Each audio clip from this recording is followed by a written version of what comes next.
మిత్రులారా, ఇవాళ బీఆర్ఎస్ నాయకులు ఒక మాట అంటున్నారు.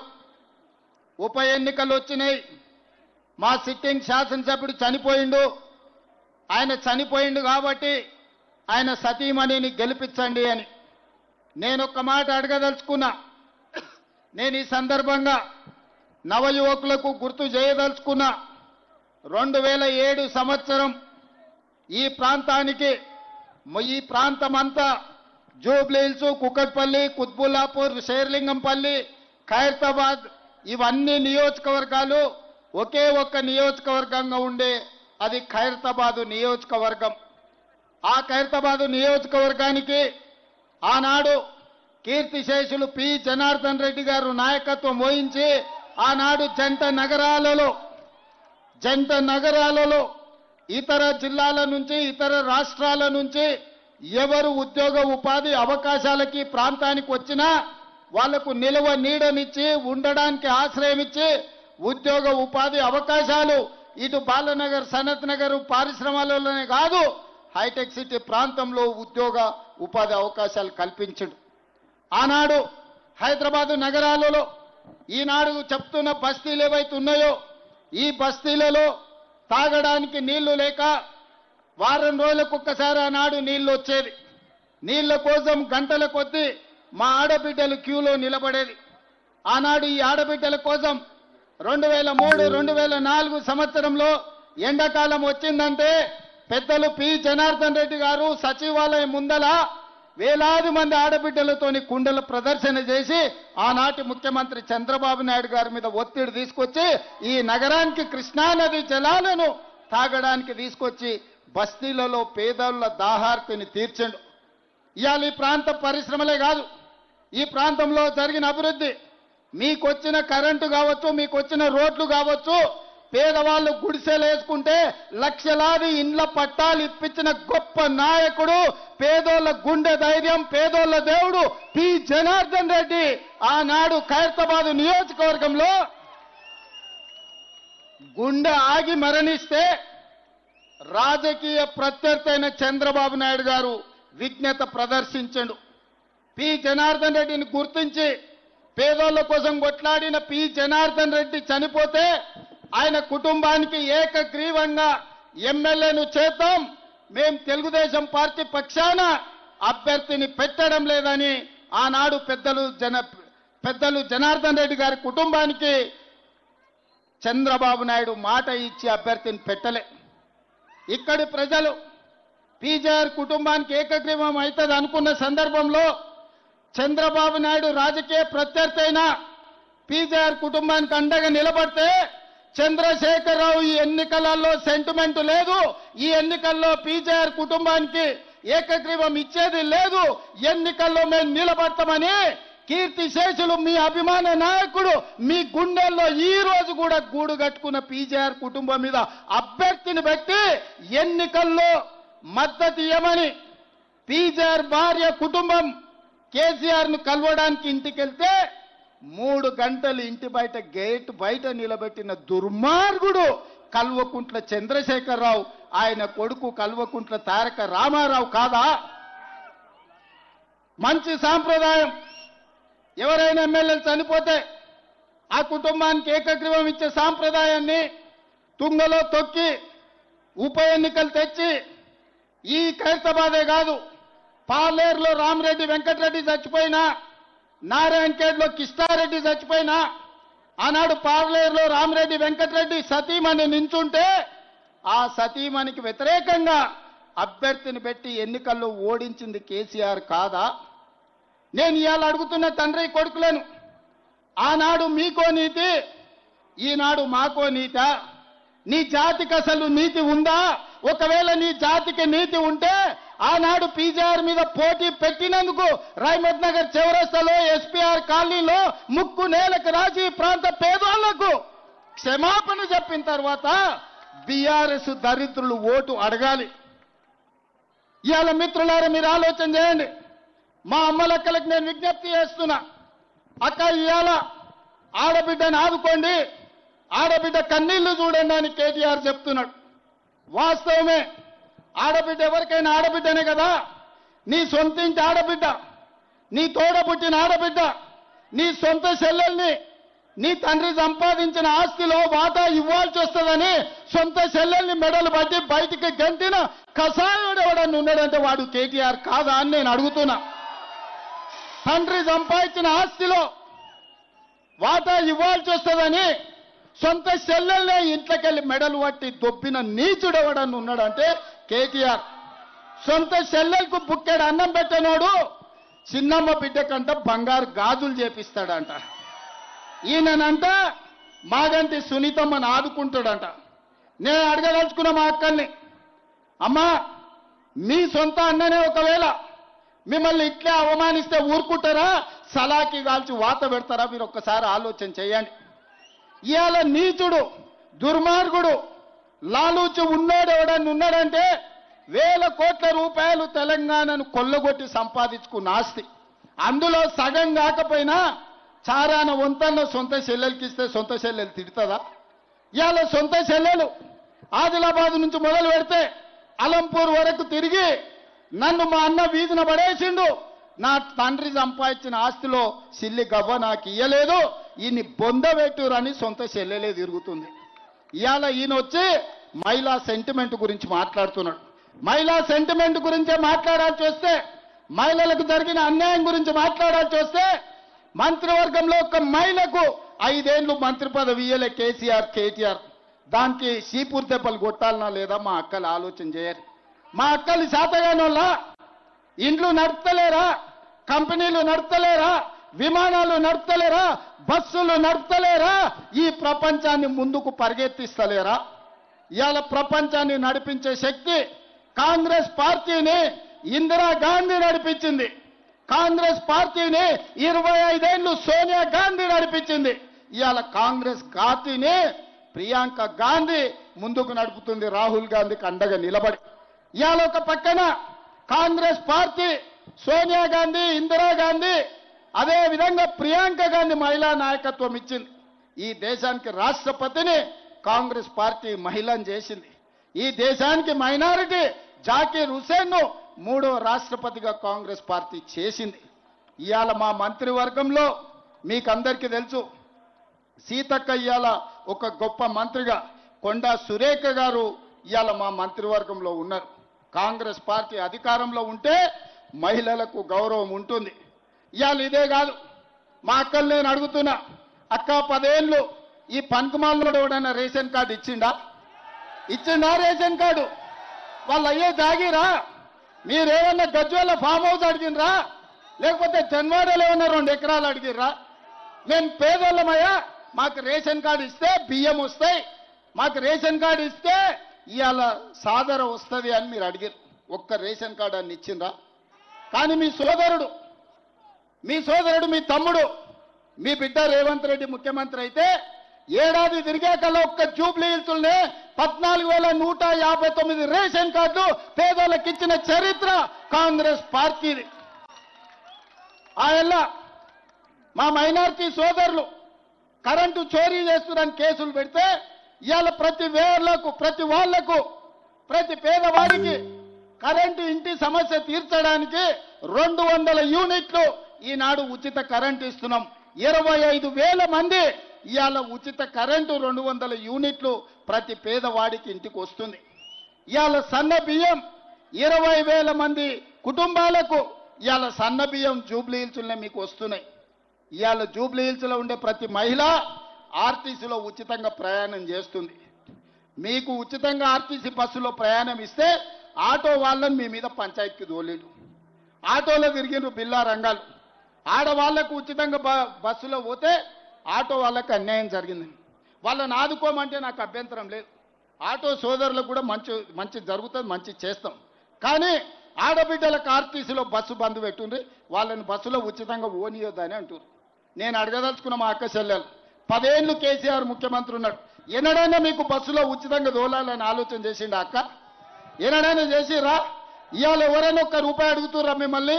అమ్మగారింటికి పోవాలన్నా బాజాబ్తో పోతున్నారు కదా, అమ్మవారిని దర్శించుకోవాలన్నా అల్కకు పోయి అల్కకు వస్తున్నారు కదా, బల్కంపేట ఎల్లమ్మకు పోవాలన్నా, భద్రాచలం రాముల వారిని దర్శించుకోవాలన్నా యాదగిరిగుట్ట లక్ష్మీ నరసింహస్వామి దగ్గరకు పోవాలన్నా చిల్లి గవ్వ ఖర్చు లేకుండా పోయేస్తురా లేదా అక్క? దసరా పండుగ దీపావళి పండుగకు అందరు అమ్మగారి ఇంటికి పోయేస్తారు కదా, మరి ఆ దరిద్రులకు కడుపు నొప్పి ఏందక్క? ఏంది వాళ్ళ బాధ, వాళ్ళ దుఃఖం ఏంది? మా ఆడబిడ్డలు సంతోషంగా ఉంటే చూసేవాడు లేరా? నీ ఇంట్లో ఉన్న ఆడబిడ్డలు మంచిగా చూసుకోకపోతే రాష్ట్రంలో ఉన్న 2 కోట్ల మంది ఆడబిడ్డలకు అన్యాయం చేయాలని ఇవాళ బీఆర్ఎస్ వాళ్ళు ఆలోచన చేస్తారు. అందుకోసం ఇవాళ బీఆర్ఎస్ని గెలిపించాలనా? మీ రేషన్ కార్డు రద్దు చేయనికే బీఆర్ఎస్ని గెలిపించాలనా? మీ సన్నబియ్యం రద్దు చేయనికే బీఆర్ఎస్ని గెలిపించాలనా? మీ ఇంటికి ఉచిత కరెంటు రద్దు చేయనికే బీఆర్ఎస్ని గెలిపించాలనా? ఆడబిడ్డలకు బస్సు ప్రయాణం ఉచితంగా రద్దు చేయడానికి బీఆర్ఎస్ని గెలిపించాలనా? రేపటి తర్వాత మా మిత్రుడు శ్రీనివాసరెడ్డి గారు ఇక్కడ ఉన్నారు. జిల్లాలలో మొత్తం 100 నియోజకవర్గాలలో నియోజకవర్గానికి 3500 ఇందిరమ్మ ఇండ్లు పంచిచ్చి పైసలు వంచండి. ఇవాళ నేను శ్రీనివాసరెడ్డి గారికి ఆదేశాలు ఇస్తున్న వేదిక మీద నుంచి ఈ జూబ్లీ హిల్స్ నియోజకవర్గంలో ఎన్నికల తర్వాత ఇందిరమ్మ ఇండ్లు 4000 ఇండ్లు ఇప్పించే బాధ్యత నాది. 4000 ఇండ్లు బస్తీలలో ఉన్న పేదవాళ్లకు, ముఖ్యంగా జిల్లాల నుంచి వలస వచ్చి సంపాదించిందంతా ఇంటి కిరాయికే కట్టుకుంటున్న మా పేదోళ్లకు నవీన్ యాదవ్ ఎమ్మెల్యేగా గెలిచి మంత్రి గారిని తీసుకొచ్చి మీ బస్తీలో 4000 ఇండ్లు ఇప్పించే బాధ్యత నాది. ఇది నా మాట, మీరు గెలిపించుకోండి. ఇవాళ నేను ఒక్క మాట అడగదలుచుకున్నా, మీరు ఆలోచన చేయండి. 3 సార్లు బీజేపీకి ఇచ్చారు. 2014, 2019, 2023 3 సార్లు బీజేపీ ఎంపీని గెలిపించారు. 2014, 2018, 2023 బీఆర్ఎస్ ఎమ్మెల్యేని గెలిపించారు. మీ సమస్యలు తీరినాయా? మీ సమస్యలు తీరినాయా? ఇవాళ కేటీఆర్ గల్లీలోకి వచ్చి అయ్యో పాడి ఇక్కడ మట్టి ఉన్నది, అయ్యో ఇక్కడ చెత్త ఉన్నది అని అంటున్నారు. ఆ చెత్త నా కొడుకే మున్సిపల్ మంత్రి ఉన్నాడు కదా 10 ఏళ్ళు. ఈ చెత్త పెరగడానికి, ఈ మోరీలు నిండడానికి, ఇవన్నీ సర్వ దరిద్రాలకు సర్వ రోగాలకు కారణం వాడే కాదా? ఆ మున్సిపల్ చెత్తకుని కాడ కట్టేయండి ఒకరోజు, అప్పుడు తెలుస్తుంది. 10 ఏళ్ళు మంత్రిగా ఉండి బలిచి బెంచ్ కార్లలో తిరిగిండు. ఇవాళ బెంచ్ కారు పంచర్ అయ్యి షెడ్డుకు పోయిందని ఆటోలలో తిరిగి మీ ముందర నటిస్తున్నాడు. 2 బిల్లారంగాల ఆటోలలో సందు తిరుగుతారు.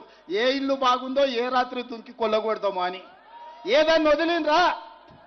అదే కాంగ్రెస్ అధికారంలో ఉంటే, తెలుగుదేశం నాడు అధికారంలో ఉంటే ఔటర్ రింగ్ రోడ్డు కానీ, హైటెక్ సిటీ కానీ, అంతర్జాతీయ ఎయిర్పోర్ట్ కానీ, ఈ రోజు హైదరాబాద్ నగరంలో ఉన్న మెట్రో కానీ, కృష్ణానది జలాలు, గోదావరి జలాలు ఈ హైదరాబాద్ నగరానికి తరలించింది కాంగ్రెస్ పార్టీ, ఆనాడు చంద్రబాబు నాయుడు.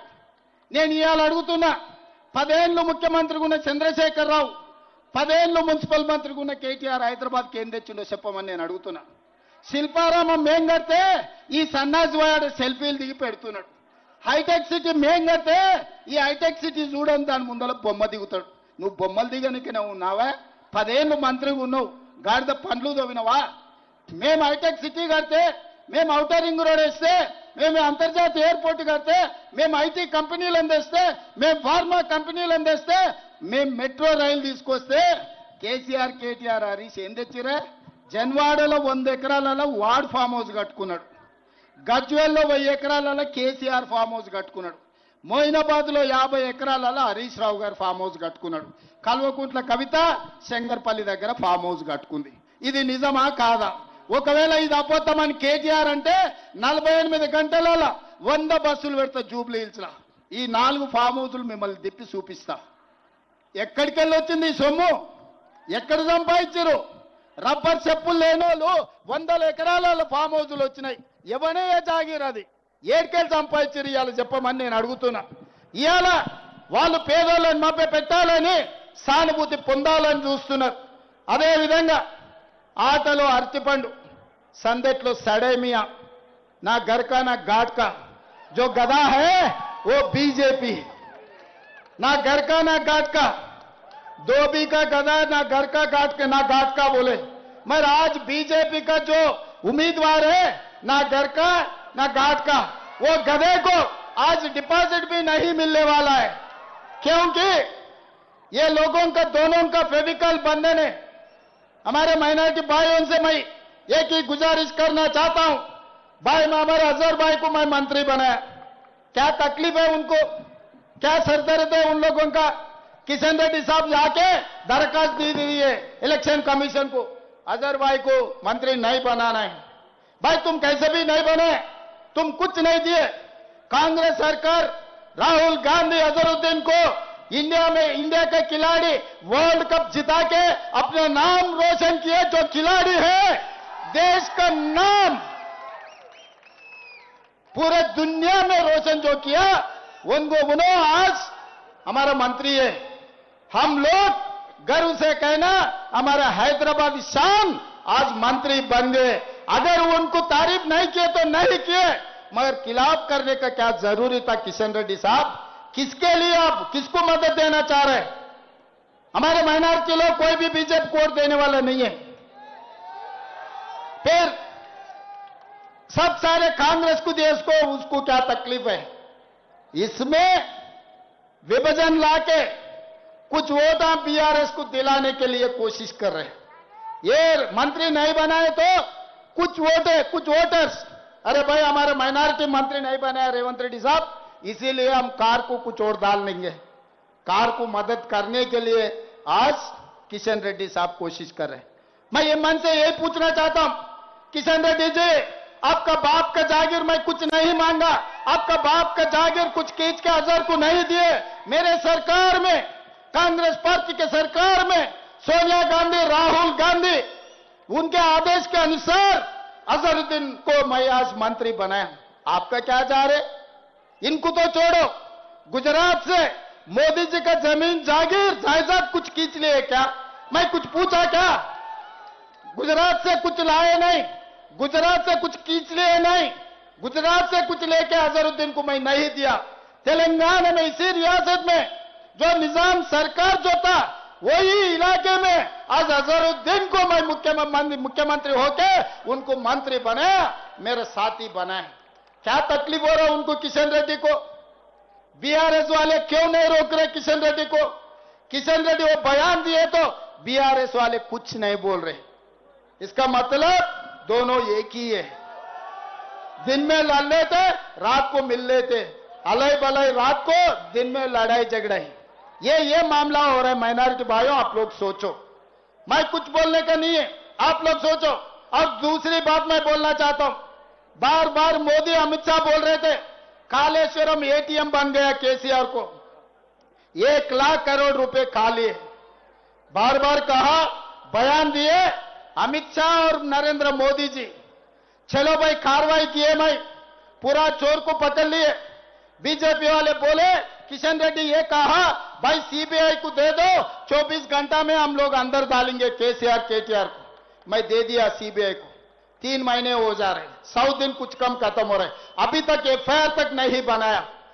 1 लाख करोड़ रुपए आम जनता के पूरा लूट किए, उनके खिलाफ हमारे असेंबली में चर्चा करके सबसे पूछकर सीबीआई को मैं दिए केस। 100 दिन हो रहा, आज तक सीबीआई ने क्यों केसीआर के खिलाफ कदम नहीं उठाया? क्यों एफआईआर तक नहीं बनाया? अगर किसी माइनॉरिटी के खिलाफ, किसी कांग्रेस नेता के खिलाफ ऐसे केस आए तो छोड़ते थे क्या? आप लोग सोचो। और फार्मूला ई रेस, कारों का कार रेस में 40-50 करोड़ रुपए केटीआर ने लूट लिए। हैदराबाद में कार चलाया, सरकार के पैसे खा लिए। उसका भी कार्रवाई करने के लिए, जेल को भिजाने के लिए, चंचल गुड़ा में खाना खिलाने के लिए गवर्नर का परमिशन जरूरत है। 2 महीने हो जा रहा, मैं गवर्नर को परमिशन पूछकर, तेलंगाना सरकार ने तेलंगाना गवर्नर को केटीआर को अंदर डालने के लिए परमिशन पूछ के 2 महीने हो रहा, आज तक मुझे परमिशन नहीं मिला। हमारे माइनॉरिटी भाइयों से, यहां के नौजवान युवता से मैं एक ही बात पूछना चाहता हूं, 1 लाख करोड़ रुपए लूटे जो केसीआर को सीबीआई क्यों नहीं पकड़ रहा है? मोदी जी क्यों रोक रहे? होम मिनिस्टर अमित शाह क्यों केसीआर को बचा रहे? और 50 करोड़ रुपए लेके कार घुमाने के लिए जो परमिशन दिया, उनका बेटा केटीआर, उनको अंदर डालने के लिए मैं गवर्नर साहब को परमिशन पूछा, आज तक नहीं मिला। फिर बाप 1 नंबर, बेटा 10 नंबर निकला। फिर मोदी जी पकड़ेगा कब? चोरों को पकड़ेगा कब? आप लोग सोचो। इसीलिए आज आप गलत फहमी से कुछ इमोशनल होके सेंटिमेंट सोच के अगर बीआरएस कार निशाने को वोट डाले तो हैदराबाद में वो दिखेगा कार का निशान। कार यहां से निकले, दिल्ली गया, मोदी गली में घुस गए, उसके बाद कमल बन जाएंगे। उसके बाद कार का निशान दिल्ली जाते कमल बन जाएंगे। क्योंकि जब ट्रिपल तलाक आया, सिटीजन अमेंडमेंट आया, 370 आर्टिकल आए, सब सारे वक्त जब जब मोदी जी को तकलीफ आए तब तब केसीआर ने उनको मदद दिया। पार्लियामेंट गवाह है, बैरिस्टर असदुद्दीन ओवैसी गवाह है पार्लियामेंट में। मैं भी गवाह था, पिछले 5 साल मैं भी एमपी था। तो हर बार हर वक्त मोदी को बचाने का काम केसीआर ने किया। आज केसीआर को बचाने के काम मोदी जी कर रहे। मगर दूसरी तरफ राहुल गांधी अपने जाने माने प्यारे नेता महात्मा गांधी देश के लिए कुर्बानी की, इंदिरा जी देश के लिए कुर्बानी की, राजीव गांधी देश के लिए कुर्बानी की। उनके वारिस राहुल गांधी कन्याकुमारी से लेकर कश्मीर तक 150 दिन 4000 किलोमीटर पैदल चले। अपने ओल्ड सिटी, अपना ओरिजिनल सिटी, वो ओल्ड सिटी नहीं है, अपना ओरिजिनल सिटी चारमीनार का आके हिंदू मुसलमान 2 आंखें मेरे लिए, दोनों को बचाने का जिम्मेदारी राहुल गांधी ने लिया। आज मुसलमान हिंदुओं को अलग अलग कांग्रेस पार्टी कभी भी नहीं देखा, आगे भी हम नहीं देखेंगे। आप लोगों को भैया, आप लोगों को आपके भला के लिए जो करना है हम करेंगे। उसके नेतृत्व में हम लोग काम कर रहे हैं। भाई आप लोग सोचो, ये वोट नवीन के लिए, मेरे लिए नहीं, गांधी परिवार के लिए, इस देश के लिए जो कुर्बानी की है, जो आखिरी बूंद तक इस देश के लिए जो जान दिए, उनके परिवार को आप लोग वोट दे रहे। हिंदुस्तान के राष्ट्रपति जाकिर हुसैन को किसने बनाया, आप लोग सोचो। इसीलिए आज मोहम्मद अजहरुद्दीन को जो मंत्री बनाया, सलमान खुर्शीद जी को जो मंत्री बनाया, आजाद साहब को मंत्री बनाए, अहमद पटेल साहब को बड़े बड़े कुर्सी में बिठाए। ये सब सारे कांग्रेस है तो मुसलमान है, कांग्रेस है तो आपकी इज्जत है। जब कांग्रेस नहीं है, अब कुछ नहीं है।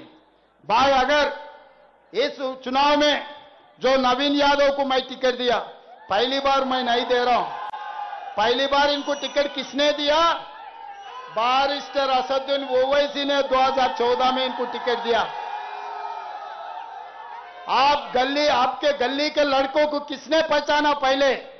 असदुद्दीन ओवैसी ने।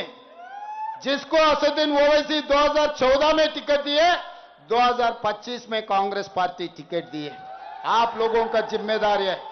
लोग आएंगे, भटकाएंगे, अच्छा अच्छा भाषण बोलेंगे, बिरयानी खिलाएंगे, शेरवानी पहन के आएंगे, मगर पेट में तो हथियार है, पेट में गले मिला रहे मोदी जी से। धोखा देने के लिए नया नया रूप से लोग आएंगे। देखकर बचकर रहना उन लोगों से। एक ही बात मैं తెలుగులో మాట్లాడదలుచుకున్నా, కిషన్ రెడ్డి గారు, ఇవన్నీ చర్చలు కాదు, నేను సూటిగా సవాలు విసురుతున్నా. మీడియా మిత్రులను కూడా ఇదే విషయాన్ని రేపు వార్తల్లో రాయాలి. ఆనాడు కాళేశ్వరం ప్రాజెక్టు సంబంధించి నరేంద్ర మోడీ గారు, అమిత్ షా గారు ఈ రాష్ట్రంలో పర్యటనకు వచ్చినప్పుడల్లా కాళేశ్వరం కేసీఆర్ కు ఏటీఎం గా మారింది, 1,00,000 కోట్లు కొల్లగొట్టిందని ప్రధానమంత్రిగా, హోంమంత్రిగా మీరు ఎన్నోసార్లు ఈ రాష్ట్రంలో మాట్లాడారు. కాళేశ్వరం కట్టడం, కాళేశ్వరం కూలడం 3 ఏళ్లలో జరిగిపోయింది. 1,00,000 కోట్ల రూపాయలు ఈ రోజు గోదావరిలో కలిసిపోయినాయి. దాని మీద జ్యుడిషియల్ కమిషన్ వేసి నివేదిక తెప్పించి కేసీఆర్, హరీష్ రావు దోషులు, వాళ్ళ మీద చర్యలు తీసుకోవాలని ఇస్తే ఆ విషయాన్ని అసెంబ్లీలో చర్చించి సిబిఐకి పంపించినాం. సెప్టెంబర్ 1 నాడు కేంద్ర ప్రభుత్వానికి కేసీఆర్, హరీష్ మీద సిబిఐ కేసులు కట్టి అరెస్టు చేయమని మేము పంపించినాం. కిషన్ రెడ్డి గారు అంతకుముందు అన్నారు, మాకివ్వండి సిబిఐకి 48 గంటల్లో తండ్రి కొడుకులను చెర్లపల్లి చెంచల్గూడ జైలుకు పంపిస్తామని.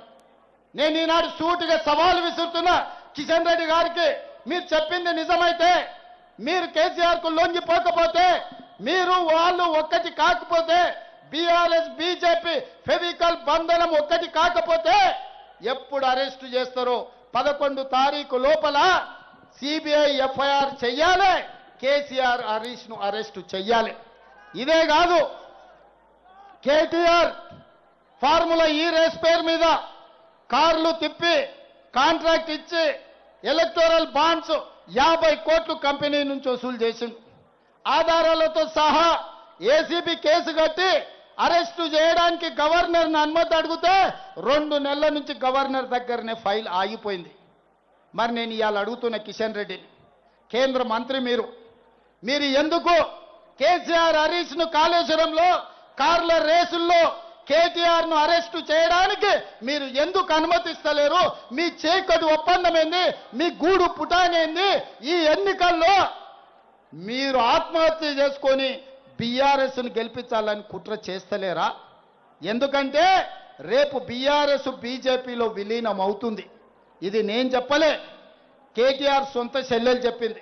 నేను జైల్లో ఉన్నప్పుడు బీఆర్ఎస్ ను బీజేపీలో విలీనం చేస్తామంటే నేను ఒప్పుకోలేదు, అందుకే నన్ను పార్టీలకు వెళ్ళి ఎలగొట్టిరని. అందుకే సోదరులారా, ఇవాళ ఏ రూపంలో వచ్చినా మీరు ఏ రకంగా చూసినా బీఆర్ఎస్ కేసే ప్రతి ఓటు అది బీजेपी కేసినట్టే.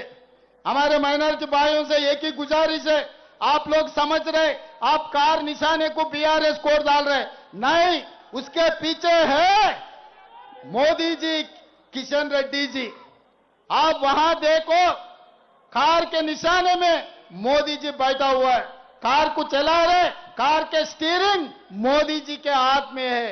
इसीलिए आप लोग जब वोट देने के लिए जा रहे हैं, आप लोग सोचो इस देश के लिए मोदी जी का जरूरत है, राहुल गांधी जी का जरूरत है. इस देश के लिए जो कुर्बानी किए, जो जान दे दिए, जो शहीद हुए, उनके परिवार का जरूरत है. इस देश को बांटने वाले, इस देश को लूटने वाले, इस देश को तोड़ने वाले का जरूरत है. आप लोग सोचो. అందుకే మిత్రులారా, ఇయాల రాయమత్ నగర్ మీటింగ్ చూసిన తర్వాత నాకు సంపూర్ణమైన విశ్వాసం, నమ్మకం వచ్చింది. వేలాది మంది మీ బిడ్డ, మీ గల్లీ బిడ్డ నవీన్ యాదవ్ను ఆశీర్వదించడానికి, ముఖ్యంగా యువకులు, మహిళలు వేలాది మంది ఇక్కడికి వచ్చి ఈ రోజు ఆశీర్వదించిన తర్వాత నాకు సంపూర్ణమైన నమ్మకం వచ్చింది.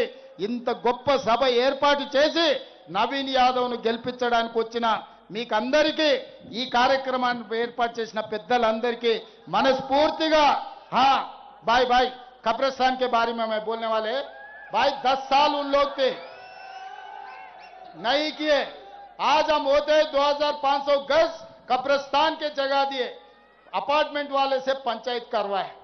मैं नया साल के पहले दिसंबर 31 के अंदर मैं बयान दे रहा हूं, आप लोगों का कब्रिस्तान का हल्का करने का जिम्मेदारी मेरा है, यकीन करो. मैं बात दिए तो बात पे रहने वाला हूं, झूठ बोल के भागने वाला नहीं हूं, उनमें नहीं हूं. कब्रिस्तान सिलसिले को हौसला करने वाले, हल्का करने वाले मेरे जिम्मेदार है. दिसंबर 31 के अंदर आपका काम हो जाएंगे, मैं बयान दे रहा हूं, यकीन करो. 10 साल उनको दिए, 3 बार बीजेपी को दिए, 3 बार बीआरएस को दिए, एक मौका कांग्रेस पार्टी नवीन यादव को दो, जुबली हिल्स को बदल के दिखाएंगे. 3 సార్లు బీజేపీ వాళ్ళకి ఇచ్చారు, 3 సార్లు బీఆర్ఎస్ వాళ్ళకి ఇచ్చారు. ఒకే ఒక్క అవకాశం యువకుడు నవీన్ యాదవ్కి ఇవ్వండి. జూబ్లీ హిల్స్ ముఖ చిత్రాన్ని మార్చి 30,000 మెజార్టీతో మీరు గెలిపించండి. జూబ్లీ హిల్స్ నక్షన్ మార్చే బాధ్యత నాది, మీ అందరికి అండగా ఉండే బాధ్యత నాది అని తెలియజేస్తూ, 30,000 మెజార్టీ ఇస్తారు కదా, 30,000 దేంగేనా? 30,000 మెజార్టీ ఇస్తారు కదా, 30,000 మెజార్టీ, 30,000 మెజారిటీ వెనకాలన్న సోదరులు చెప్పాలి, ఇక్కడున్న వాళ్ళు చెప్పాలి, పైనున్న వాళ్ళు కూడా చెప్పాలి. हमारे भाई को एमआईएम साथियों को मैं पूछ रहा हूं, 30,000 मेजॉरिटी नवीन यादव को मिलना आपके जिम्मेदारी है. अंदर సిద్ధమేనా? సిద్ధమన్న వాళ్ళందరూ చేయి పైకెత్తండి. అక్కలారా మీరందరూ జై కాంగ్రెస్, जय जय कांग्रेस, जय जय कांग्रेस. हस्तम गुर्तुके, हस्तम गुर्तुके హస్తం గుర్తుకే. ధన్యవాదాలు మిత్రులారా.